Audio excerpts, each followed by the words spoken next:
Guys, I'm confused. I'm always puzzled when Meta rushes to release the update that ends up breaking some stuff in the headset. In the past, we've had issues like random disconnecting from Wi-Fi, poor recording quality, some PC VR streaming issues, etc. All of these eventually get fixed, but why release an underbaked update? And it happened again, and this time it's a major one affecting developers and anyone who is trying to use the developer mode, like sideload apps, for example. Because the newest update from Meta, version 47, broke the developer mode in certain headsets, Quest 2 and Quest Pro, both. Just like that, some people who updated their Quest 2 or Quest Pro to version 47 cannot enable their developer mode, and consequently they cannot use any of those features like sideloading games to their headset. And because I work at SideQuest and we're constantly dealing with app approvals and testing, you can imagine what a disaster it was. Shortly after releasing the update and receiving lots of complaints, Meta made an announcement acknowledging the problem and said that they are working on resolving it. But all we as users can do right now is just sit tight and hope that they will clean up their own mess pretty soon. Honestly, I don't really know how such a major bug was overlooked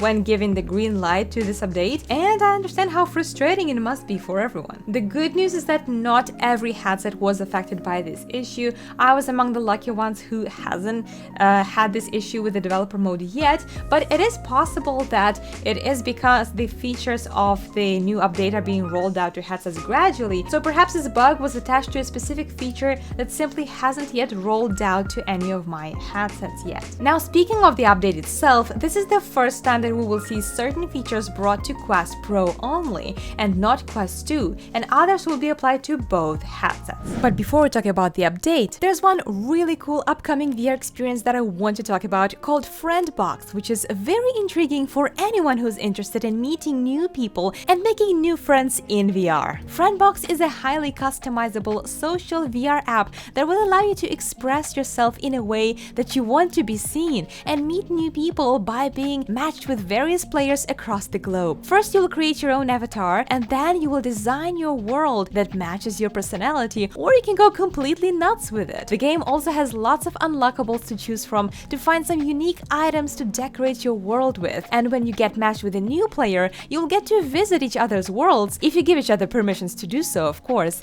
and even trade some items. There are also different VR activities in the game, and you can filter your potential matches by their language, age, and hobbies. I thought this app was a cool combination of Sims, VR chat, and Omegle. As cool as this idea is, they can't bring this project to life without your help, and you get a chance to contribute by supporting their Kickstarter. Backers will get unique limited edition rewards, such as this cute pet panda that you won't get otherwise. I like this project because it's a creative way to meet new people in a safe environment, because people won't be able to enter your world until you allow them to do so, and it's a cool way to express your personality in VR. It even supports crossplay with PC, so you'll be able to meet people even if they don't have a VR headset. If you check their Kickstarter page, you'll find all their stretch goals, such as 2x2 modes, daily quests, contests, and more, so the developers are full of ideas. And if you want to support them and bring Friendbox to life, follow the Kickstarter link below, read more about their idea, and help them make Friendbox a reality.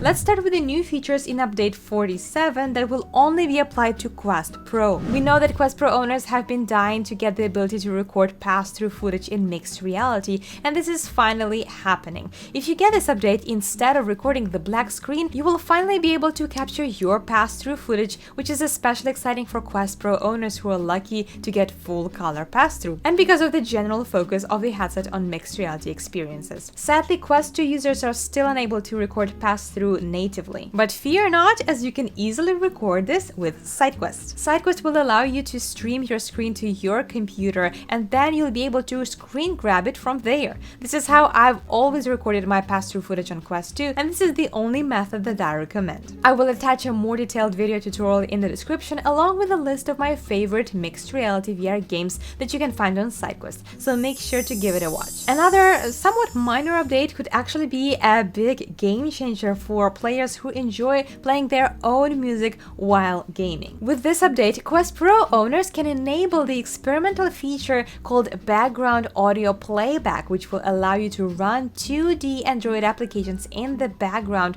while you're playing your VR games. I imagine that you would be able to play apps like Spotify on your headset when it is available on the Meta Store, and listen to the music, audiobooks, or podcasts as a background for playing chill games like Painting VR or Walkabout Mini Golf or Real VR Fishing, etc. Personally, I've never played background music when gaming because I enjoy playing immersive games and audio is a part of those games. But I have known people that always play their music as the background when playing flat screen games. So it is possible that there's going to be quite a few VR gamers that will be super excited about this new feature. Sadly, this is another feature that will only be available for Quest Pro owners. It is likely that 6 GB of RAM on Quest 2 is simply not enough to accommodate this feature without sacrificing the performance on Quest 2. That's a real shame, but at least we can see how Quest Pro is rising up with the more and more updates, and I'm sure that even more will be coming to this headset down the line and unlock even more opportunities. As for the features that will be applied both to Quest Pro and Quest 2,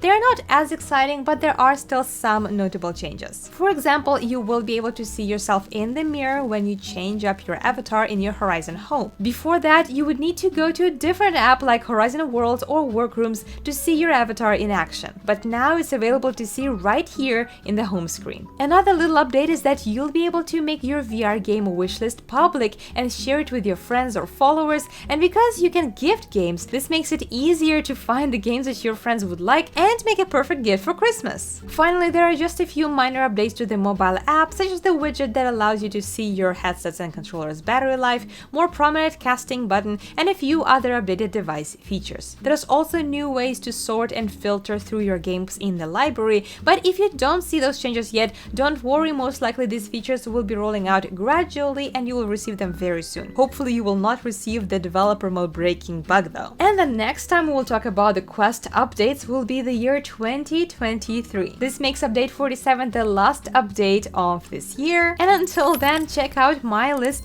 of my favorite pass-through games that work on both Quest 2 and Quest Pro. Thank you so much for watching. Don't forget to give this video a like and subscribe to Disco VR. Stay safe and happy gaming!